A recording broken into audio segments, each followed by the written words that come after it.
Greetings, I am Lies and I use she, her. And I am Scandal and I use they, them. Do you now? And let's play a game together. Why did you do this to me? I'm not awake enough for this. Here we go! So I clicked one too far because I'm a goofball, but So this is the next page. This is the first line after the last one, and damn, look at that moon. My whole brain last time did not see it.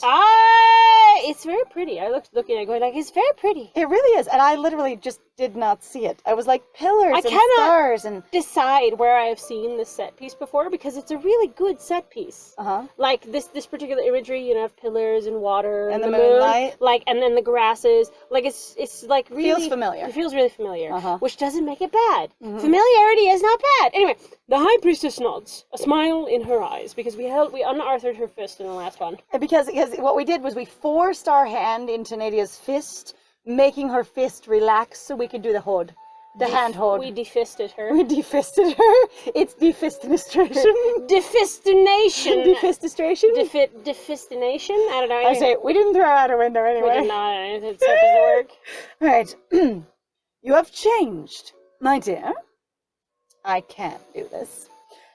When you last came to these shores, you were lost, and you could not see the way forward. You could not trust anyone, but more than that, you could not trust yourself, which you still don't necessarily do because you second-guess yourself a lot. So again, I don't mean to be mean, but I feel like we've run into the exact same, like, personal journey plot as we did with Julian. This is literally about you don't trust anyone. Like, if this is the statement of the word of God... What if that's the whole game? All of them just can't trust? All 6 of love interests, because clearly Muriel doesn't trust anyone. Yeah. And honestly, Astra's, like, distant and like, you know, unaccessibleness is not trusting people. He's mostly unavailable. Yeah. What if that's just all of their journeys? The reason they are the 6 love interests is because they need to learn to trust people, but it doesn't seem like it would work with Pasha. Pasha seems like she trusts people. She trusts people a lot. That's what it seems like. So she wouldn't... She trusts people even where I'm like...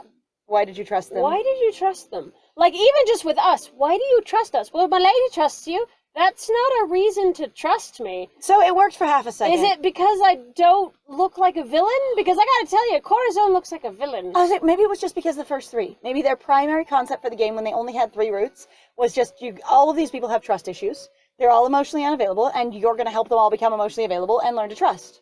Which, of course, is always solved by romance. That's the flavor you're going to do it in. That's the direction you're going to take. An interesting directive choice, honestly.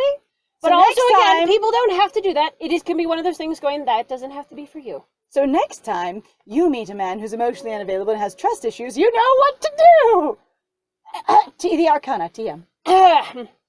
Let's just not. You could not trust anyone. But more than that, you could not trust yourself. You were a ghost. For years you turned from me, from your heart. I was trying to get to you, and you would not turn to me. You turned from the world.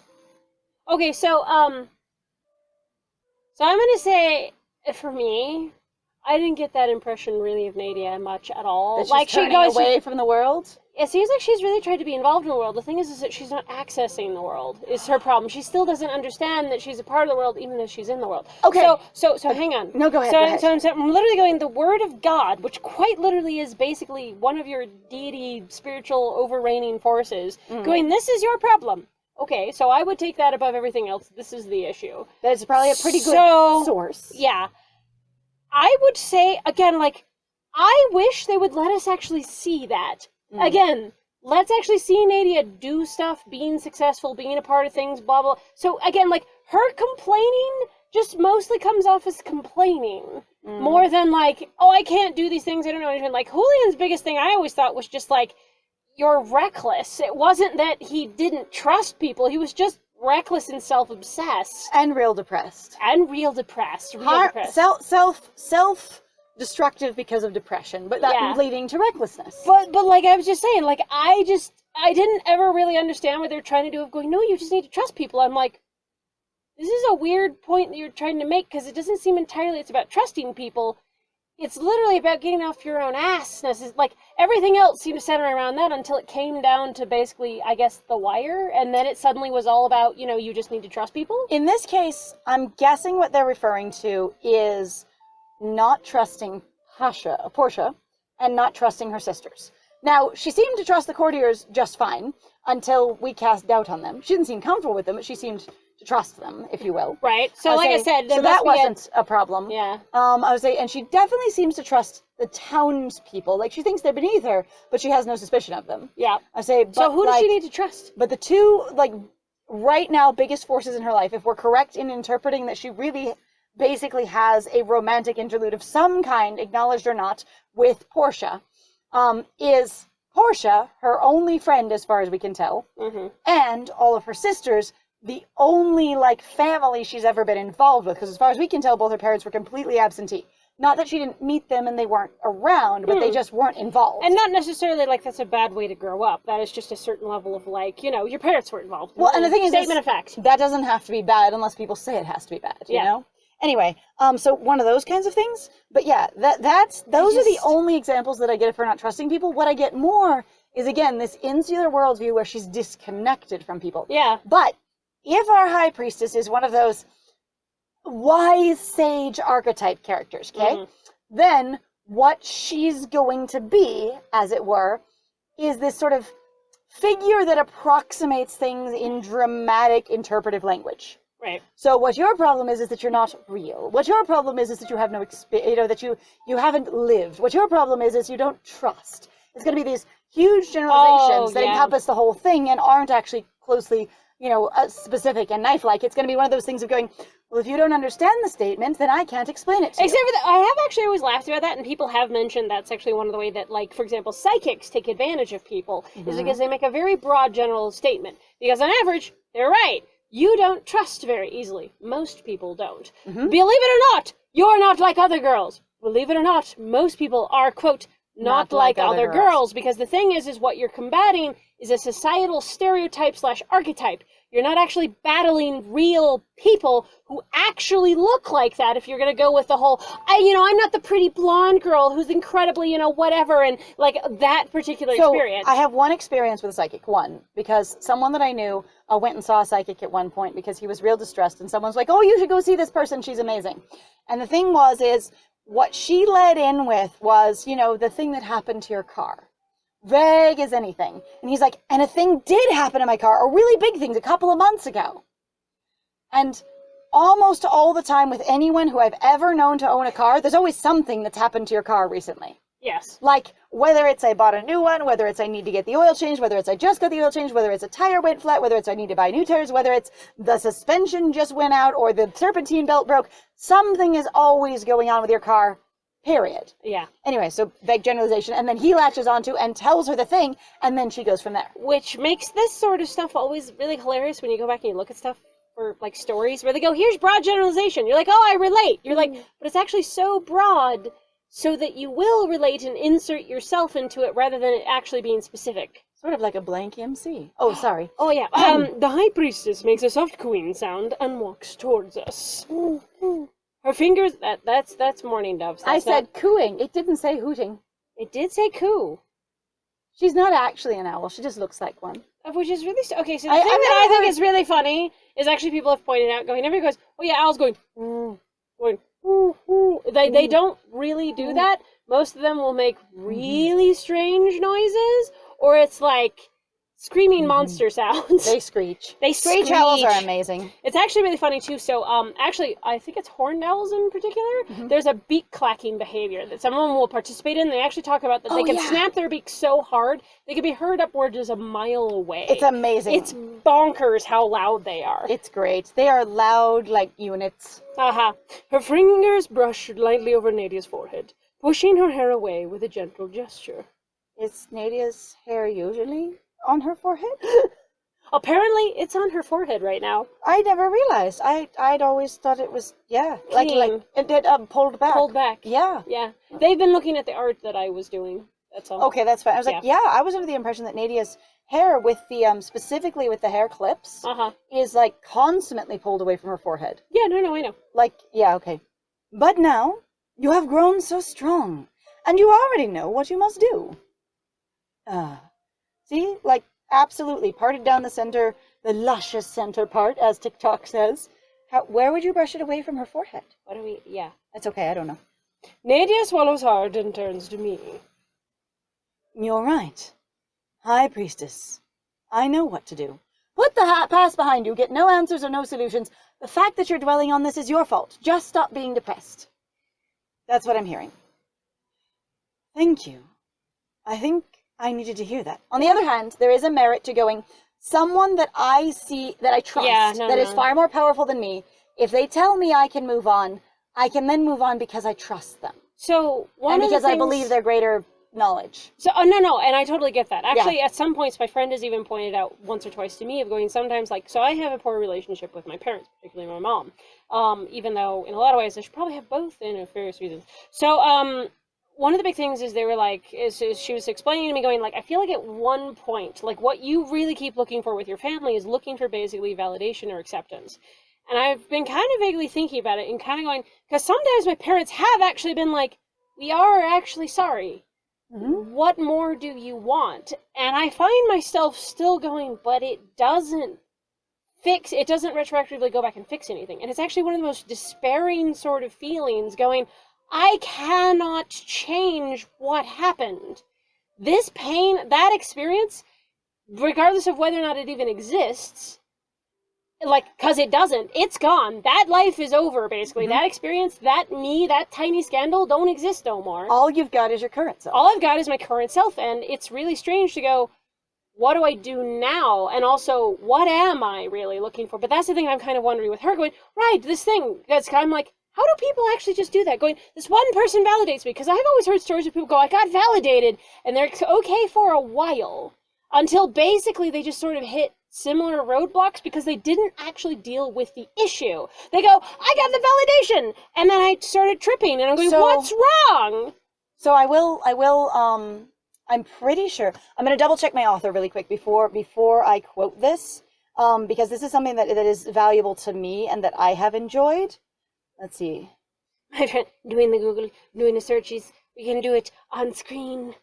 Can I stop it? Okay, it is Maxwell Maltz. So there's a book called Psycho-Cybernetics by Maxwell Maltz, and it's incredibly connected to a bunch of really, it is used by a bunch of really toxic self-help circles, but the book itself is really wonderful and doesn't delve into that stuff. People just like to use it for that. Mm. The thing is Maxwell Maltz was a plastic surgeon, and in that way he worked really, really hard to change people's lives, because his passion wasn't I'll make money and be prestigious. It was plastic surgeons can change people's whole viewpoint on the entire world by changing their body. Mm-hmm. He's like, you basically have a magic wand where you can make someone's life better. And for anyone who's ever considered surgically altering their body or has any kind of dysphoria, that might be a thing you could access and going, yeah, if I had access to a good surgeon, mm-hmm. I could change my whole life because I could change my perception of myself. And the thing was he worked to be an authority. He worked to get good rapport with his patients. And the thing was that he found that some of them, when he changed their bodies, their life would change. One authority basically says, you have permission to move on, but says it with a scalpel, mm-hmm. And they do. They put down their entire challenge and they move on. And other ones, even with before and after photos, even with counseling and support, would go, I'm still stuck in this place, nothing has changed. Mm-hmm. You didn't actually do it, I still look horrible, mm-hmm. or whatever And the thing was he found that people's self-image is incredibly profoundly powerful and is more than what they can perceive of their body.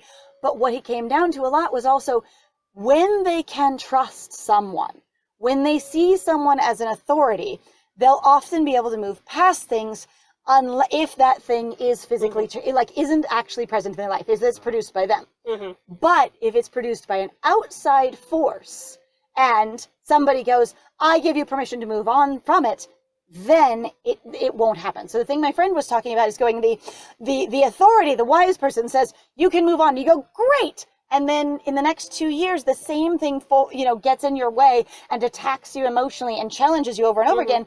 And you lose the enthusiasm and the brightness and the freedom that you had been given from that statement. But if basically it was an internal wall, mm-hmm. which Nadia's might be, because there isn't physically anything out there except mm-hmm. Lucio's ghost, forget that for a second. Right. then this might be all she needs. Well, see, and I think that would be great. I wish then, as basically readers in this way, that we had greater access to that. Because Anyway, so, yes. I'm frustrated with the sort of vague edgelord nature of the mentor character never has to be explicit or specific. Especially not to somebody that they have spent a shit ton of time with. And it feels really deeply impersonal. Just go, we just have trouble trusting people, honey. I say, but on the other hand, if it works for Nadia, and this is genuinely a successful thing for her, great! I don't want to judge her process. No, I don't want to either. Also, like I said, because these are characters, and they're on a page, and it's meant to tell a story, I'm still asking kind of in that thing, going like, it would be nice to be connected more to that. Because it does feel a little bit underwhelming. It does. It doesn't feel like a big payoff because we haven't connected to her character being built up that way. Nope, not at all. Thank you. I think I needed to hear that. Corazon, I believe I'm ready to return now. The High Priestess turns away from us and takes her place, staring out over the starry sea once more. Keep your eyes open, dear child. He does not work alone. He? Who? He who? What are we talking about? So we're either talking about the devil or we're talking about Lucio? Lucio, or we are talking about both of them or some combination of. Or possibly you could also be talking about, something else. The one person that's been threatening you that you have in, under house arrest right Valerius? now. Valerius. Yes. I'm like, turns away, looks dramatically at the sea. Keep your eyes open. Dear child, he does not work alone. Is his soft, echoey voice? He does not work alone. Ooh.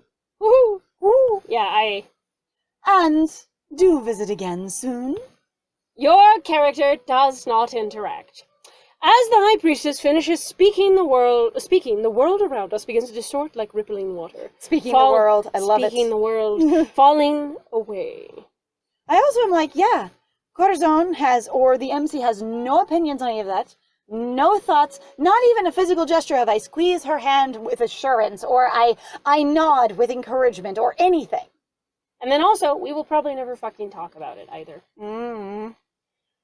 And then I open my eyes, and I stare up at the ceiling of the contemplation tower once more. I still want to know where she keeps all her tools and equipment in this beautiful spotless tower. Who knows? Chapter 2, The Hunt. The Hunt, let's do it. Start. Da-na-na-na-na-na. I still love, honestly, the effect where it's literally the light motes in the air are like diamonds. Honestly, I've loved that artistic thing the entire time. Just deeply charming to me. I also really love the soft but diffused reflection of the bed in the tile. Yes. Like, that makes me happy because you have this colored tile experience, but that doesn't mean it's not mirrored. And people all the time go, well, for it to be mirrored, it has to be constantly one color, but it doesn't. Yeah. But it just diffuses. Like, this scene is wonderful to me. But yes, the diamond light is just so much fun. It's been very charming the whole time. The sun is still setting as we leave the contemplation tower, casting everything in a soft pink light.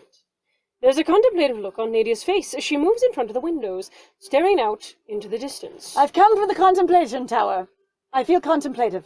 Time to contemplate my contemplation in my contemplation tower. Outside of my contemplation tower. I've returned with contemplations from my contemplation tower, and I feel contemplative. Yes. I move to stand beside her, following her gaze, towards the forest we were lost in only a few days ago. Nadia?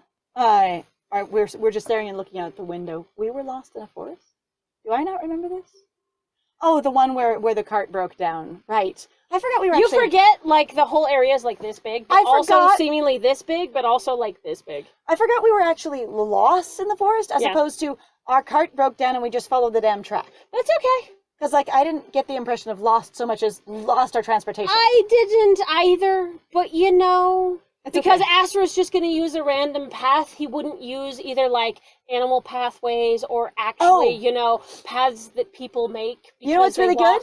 You know what's really good? Hmm. It's fortunate that the window we're looking out of specifically points that direction, because I can imagine that her bedroom is high the fuck up enough to be able to see over the entire landscape, plus the fact that she's going to be on top of a hill. I mean, we have talked about that. Remember also when she was in her room looking down at us, we were like, oh, she's real high. Hang on. Wow. Okay, I'm just thinking about the map of Vesuvia, okay? Okay, so what you have is this port town, Yep. and what you have is all of these canals inside the port town, which as far as I can tell, don't all come from rivers. They're slosh up from the ocean kind of thing. Right. Except we follow the aqueduct down from Nadia's place, and the red plague stuff comes down from Nadia's castle. So what we've got is a massive, somehow, waterworks that pumps water up to the top of the hill where the castle is and runs it down to the city.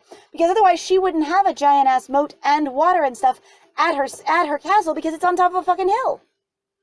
I have told you stuff about this game. Doesn't What make I'm sense. saying is magical engineers pumping water up to the top of a hill. Nerd runs out of it. However, Me, I would do it. All right, anyway. Yes. Isaac. It seems we have some work to do yet. Corazon. She sighs, placing a hand thoughtfully on the glass, and then turns to face me. Smear. Smudges it. And people, I always watch fingerprints off this window all the time. Damn it. I know what I must do, but I wonder if I am ready to face Lucio again.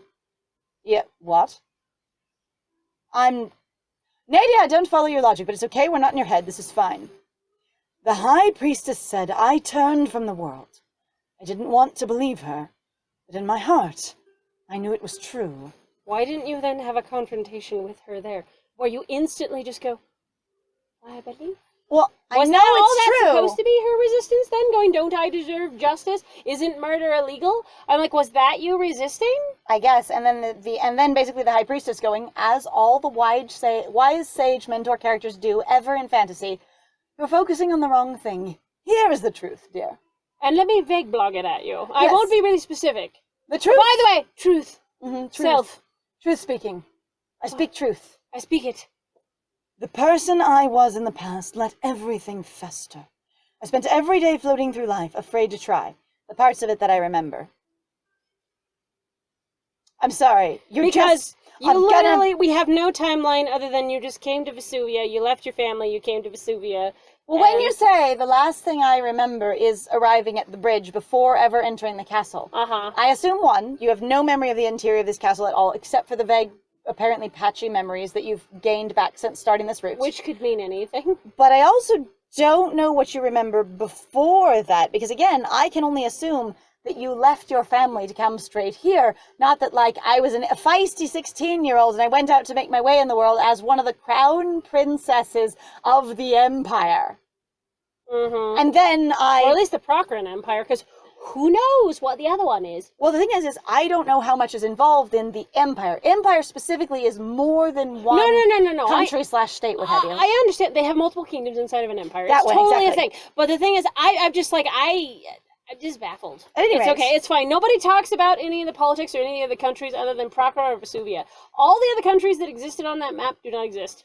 Unless, of course, they're all part of the Prochran Empire, and this is also Which part of the would Prochran still Empire. then be, why did they manage to get away with Valerius going, hi, I'm going to put the crown prince up? I'm fine. I'm fine. I'm going to just put it down. It's okay. It's okay, I'm just it's okay. All right. afraid to try. I spent every day floating through life, afraid to try.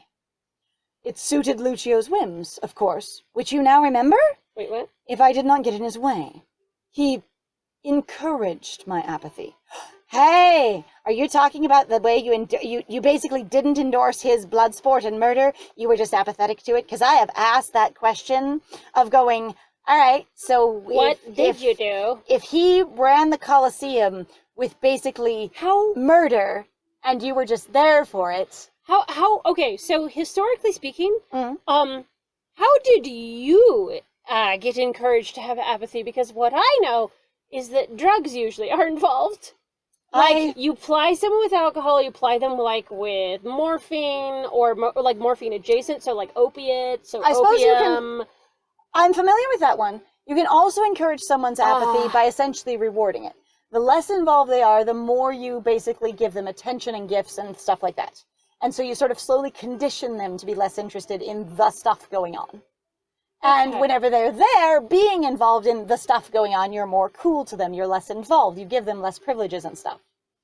In the same way, so there was... I would like to know. Yeah. One of the things is that I've always Sounds found really organized for Lucio. Really organized. It really does, because he seems like a fucking disaster, and nobody seems to be really clear on how capable he was or wasn't. Because I'm like, if you're still being able to do this for a period of time, but also it might have been like 2 or 3 years, so who the fuck knows? 7 years. Maybe like 7, but apparently he built a castle. But also that literally doesn't make sense. Or he bought a castle, or And also, if something. you're including in Julian's route, where, you know, they're like, he's lied to us, we're trying to, you know, get back at him because he ran away from us, he made deals with us. How the fuck was he ever that organized? Oh my God. Having ambition, but also having no organization, can literally lead you into a dumb fucking place, which is not to say that he didn't lead himself into, but how did he even get that far? Okay, so one, I approve of all of what you've just said. Also, like, centuries-old demons and monsters that go, hey, we've made deals with people / each other / the devil before. Forever. Here's this pathetic little, basically, nerd lord that everybody goes, oh, he's deeply incapable. He manages to even fuck around with us? What if he was competent before he made a deal with the devil, and that's what he traded off, his competence? Oh my god. Okay. Okay, so he decided to trade his smart skills to become a jock. Yeah, kind of. Okay, but He's a really skinny jock, but he's a jock. But hear me out for a second, okay? I just thought of something, all right? So, we get to talk to people and see people occasionally, and we hear what the people talk about. And we know the people all hated, you know, that their ruler, Lucio, right? Like, everybody, as we disapprove of him, either to, like a sort of bad neutral to a bad, right? Yes. Okay. But you know what no one is doing that everyone does in real life? No one's talking about the good old days of whoever the last fucking ruler was. They're not. And I'm like, who ruled this place before Lucio and Nadia? I mean, I have wondered that for a while. That's the thing if I'm going, here's the Procrine Empire, you guys are here. What's your political structure like? Nobody talks about anything. All right. He encouraged my apathy. How so? So? Questions Will you there. give us specifics? Many questions. I lost hope in the future. Oh, when you say apathy, you don't mean just like neutrality and disinterest. You mean like actual depression. He encouraged my depression. Apathy isn't always depression, though. Apathy is often just neutrality, non-interactiveness. I watch Stagnation? you being a bully and I do nothing. It's like being passive in well, it's just, like I said, more like stagnation more than just, like... More than losing hope. Yeah, I'm like, that's different. I locked myself away in this tower, well, that tower over there, by choice, and shut myself off from everyone else. I'll encourage your apathy by building you this goddamn fancy tower. You'll spend time there. I'm going, oh, I'll help you. Yeah, I'm like, what did he do? Was he just, like, weird dude bro-y to you? I don't know. Like, Made you feel inferior and stupid, gaslit you all the time? Again, he doesn't seem organized enough for that, but I don't know. I haven't really met him. Neither have I. But again, like, the only thing we've seen out of him in regards to the Julian route, he seems like a fucking mess. And also the way everybody talks about him. Bitchy and whiny. Yeah. Kind of like a bitchy, whiny dumpster fire. Uh-huh. I should just draw a dumpster on fire with, like, his makeup. Oh, yeah, that'd probably, be great. Yeah. All right. And just make the fire itself look kind of like his hair. Uh-huh. All Yeah, fair. right. Some part of me wonders, am I still that same woman? Am I fit to be a ruler? When things get difficult, will I just give up again? Is that what happened? Wait, dear. Are these then the things he would say to you? Whoa. Is actually what I'm wondering. I was going to say, what I'm hearing here suddenly is an abuse narrative. I mean, you were sort of describing that he encouraged my apathy kind of thing, but a more distinctive abuse narrative of going, I was trying to work with him. I was trying to have a partnership with him. I was trying to also affect and change him. And I just, when things got difficult, as in, after a point, it was so exhausting to try and be the good enough woman to change the man that I gave up. Will I give up on the rest of the world like that?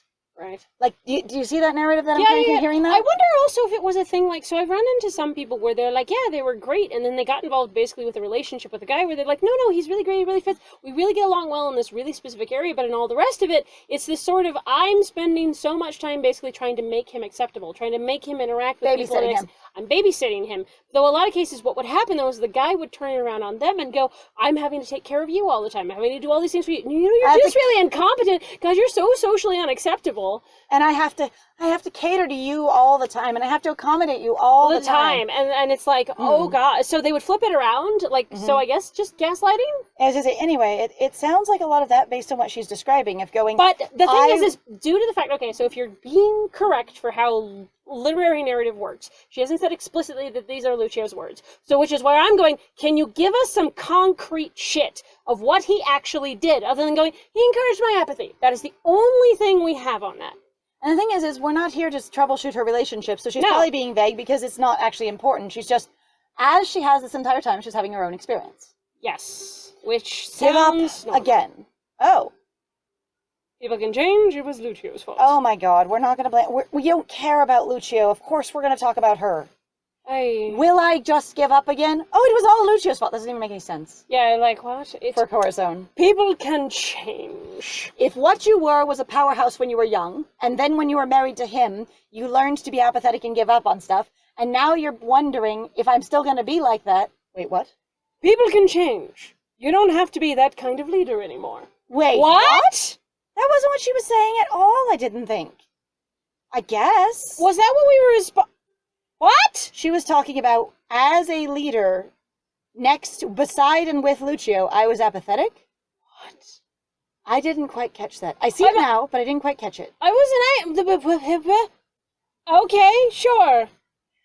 Can I erase my mistakes so easily? Okay, that's also not what that means. When somebody says you don't have to be what you were in the past, that doesn't mean now none of the past will exist. Yeah, it says it all goes away. Like I said, the thing would always be in his shadow. Honey, just because you find out his murderer doesn't mean that you're going to fix all the economic problems he's caused, and also that, you know, Valerius and everybody else has continued to basically expand on. You will forever, I guess, in that context, be in his shadow, air quotes. Except like, for nobody cares about him as far as we can tell. So everybody hates him. They're all excited he's gone. The only way you're, quote, in his shadow, if you will, is that people remember him with contempt because they're in the city he was in.